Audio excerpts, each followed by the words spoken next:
Jaksa Penuntut Umum atau JPU KPK menuntut 4 tahun 6 bulan penjara terhadap anggota Komisi 8 DPR Emir Muiz terkait kasus dugaan suap pembangunan pembangkit listrik tenaga uap 1000 MW di Tarahan, Lampung. Jaksa menilai politikus PDI Perjuangan ini telah menerima uang sebesar 357.000 dolar Amerika Serikat dari PT Alstom Power Amerika Serikat dan Marubeni Incorporate Jepang.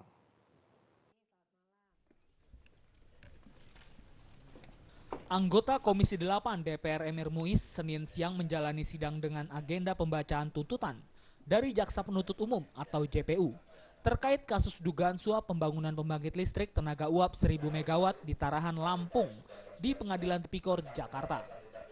Dalam tuntutannya, Jaksa menilai politikus PDI Perjuangan ini terbukti menerima 357.000 dolar Amerika dari PT Alstom Power Incorporated Amerika Serikat dan Marubeni Incorporate Jepang melalui Presiden Pacific Resources Inc. Piros Muhammad Sarafi. Uang itu agar kedua perusahaan memenangi proyek PLTU Tarahan, Lampung tahun 2004. Menurut JPU, uang dari konsorsium Alstom ditransfer ke rekening perusahaan anak Emir, yaitu PT Arta Nusantara Utama.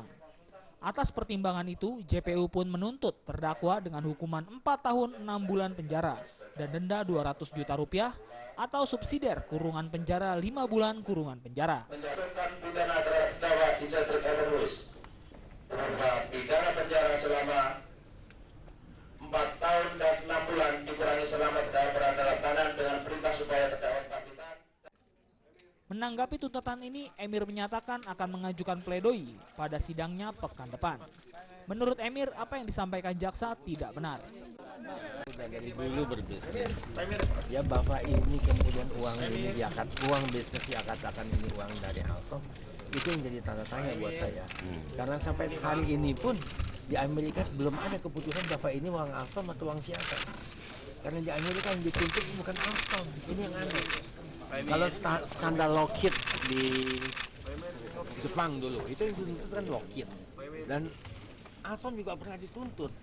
Kok kali ini dituntut pribadi-pribadi. Jadi ini sepertinya ada satu konspirasi yang untuk saya juga masih satu tanda tanya besar nih. Yang jelas bisnis dengan Piros Sarafi itu ada. Sampai hari ini masih berdiri. Silahkan datang kunjungi pabriknya itu di Bali, berdiri megah. Dan nilainya jauh lebih besar daripada uang yang dia kirim.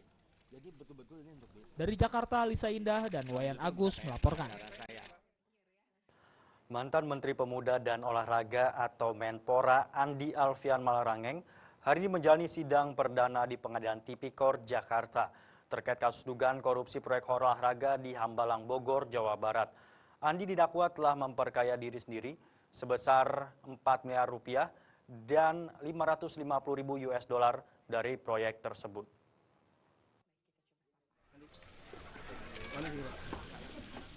Andi Malarangeng, mantan Menteri Olahraga ini tampak tenang dan tersenyum saat hadir dalam sidang perdananya di Pengadilan Kasus Dugaan Korupsi Proyek Olahraga di Hambalang, Bogor, Jawa Barat dengan agenda pembacaan dakwaan. Tidak ada perasaan cemas saat bekas juru bicara Presiden ini berhadapan dengan majelis hakim. Andi didakwa telah memperkaya diri sendiri sebesar 4 miliar rupiah dan 550.000 US dollar dari proyek tersebut. Uang tersebut diterima melalui Andi Zulkarnain Anwar alias Koel Malarangeng, adik kandung Andi, secara bertahap dari sejumlah pihak. Rinciannya diantaranya yaitu 550.000 US dollar dari mantan Kepala Biro Keuangan dan Rumah Tangga Kemenpora, Dedi Kusdinar, diterima oleh Koel di rumahnya. Sedangkan 2 miliar dari PT Global Daya Manunggal juga diterima Koel di rumahnya. Jaksa menilai Andi telah mengarahkan proses penganggaran dan pengadaan barang dan jasa untuk proyek tersebut. Atas perbuatannya, Andi pun terancam kurungan 20 tahun penjara. Andi mengatakan dakwaan yang dibacakan jaksa kebanyakan isinya adalah asumsi dan spekulasi dan hanya memberatkan Andi dengan dakwaan jaksa. Dari penuntut umum, tentu saja memang tugasnya penuntut umum itu ya menuntut dan melakukan dakwaan.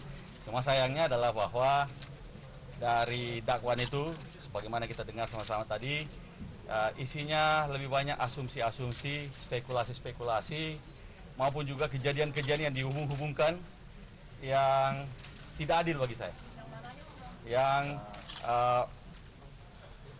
kalau kita lihat tadi, ya tentu saja dakwaan-dakwaan itu dibuat untuk memberatkan saya.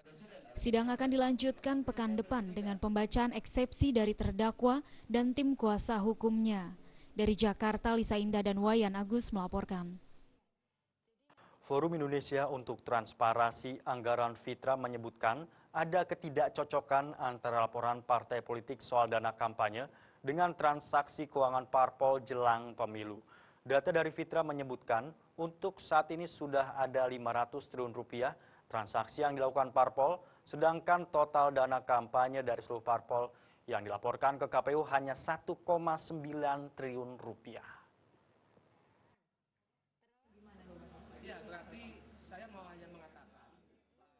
Koordinator Forum Indonesia untuk Transparansi Anggaran atau FITRA, Ucok Sky Khadafi mengakui ada peningkatan dana kampanye menjelang pelaksanaan pemilu April nanti. Peningkatan itu senilai 500 triliun rupiah dari total yang dilaporkan parpol-parpol sebesar 1,9 triliun rupiah. Ketidakcocokan itu dilihat dari perbandingan uang yang dikeluarkan Bank Indonesia tidak sebanding dengan yang dilaporkan. Menurut Ucok, banyak parpol yang memanipulasi laporannya ke KPU terkait dana kampanye tersebut. Partai yang melaporkan dana kampanyenya paling besar adalah partai yang mendekati kejujuran. Namun masyarakat tentu saja makin curiga dengan sumber uang tersebut. Ucok memprediksi, caleg yang akan banyak dipilih adalah incumbent dan pengusaha pada pemilu mendatang. Hal itu lantaran kedua caleg tersebut memiliki akses ke pelaksana pemilu dan mendulang suara dengan uang melalui pelaksana pemilu. Ya, menurut saya kalau ya nanti memang kita lihat nanti yang belum dapat itu saya itu adalah dana awal ya, dana awal itu, tapi itu nggak seberapa saya lihat. Mungkin naik itu hanya sampai 5 triliunan lah, seluruh total itu 5 triliun. Kalau 5 triliun itu hanya kalau 5 triliun partai menyerahkan laporan kepada KPU itu patut dipertanyakan karena isinya belanja dana kampanye itu hanya stiker, spanduk, bikin kartu kartu nama gitu kan begitu. Ya, sedangkan misalnya ada sewa pesawat, anggaran kumpul, anggaran transportasi, anggaran akomodasi itu tidak ada gitu. Dan ini memperlihatkan form yang diberikan KPU kepada partai itu banyak titik kelemahannya. Dari Jakarta, Agus Purwoko melaporkan. KPU masih memiliki sejumlah informasi lainnya, di antaranya akibat kabut asap, kualitas udara di Pekanbaru masuk level berbahaya. Informasinya setelah yang satu ini.